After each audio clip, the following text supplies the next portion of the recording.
ہمیں جب محبت اہل بیت کا تذکرہ کرنا ہوگا تو بجائے اس کے کہ اس تذکرے میں انصاف کریں، غوطہ لگائیں، ہمیں یہ فکر ہوگی کہ کہیں رافضی نہ ہو جائے، کہیں رافضی نہ ہو جائے۔ یہ تو بڑی عجیب بات ہے بھائی، یہ جس کو میں اس جملے میں ادا کرنا چاہتا ہوں کہ ایسی محبت جس میں آدمی محبوب سے زیادہ رقیب کو دیکھ رہا ہو، یہ محبت کبھی اچھی محبت نہیں ہو سکتی۔ محبوب کو رقیب سے کیا مطلب؟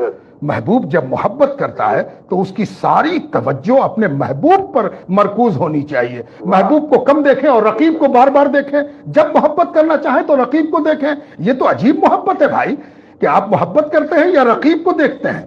رقیب کو دیکھ کر محبت کا اظہار نہیں کیا جا سکتا۔ اور آج کے اہل سنت والجماعت اپنی محبت کے دعوے میں جتنی محبت وہ کر رہے ہیں اس سے زیادہ رقیب پر ان کی نظر ہے۔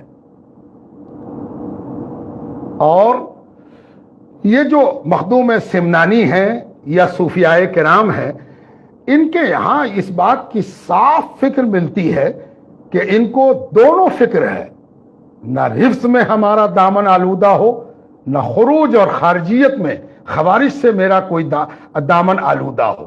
ان دونوں سے ہم بچے رہیں، اور یہ اس بچنے کا ایک ہی طریقہ ہے کہ نہ یہ رقیب دیکھیں نہ وہ رقیب دیکھیں، پکے اور سچے ہو جائیں محبت میں۔ ہمیں جس سے محبت کرنی ہے اس سے ٹوٹ کے محبت کریں۔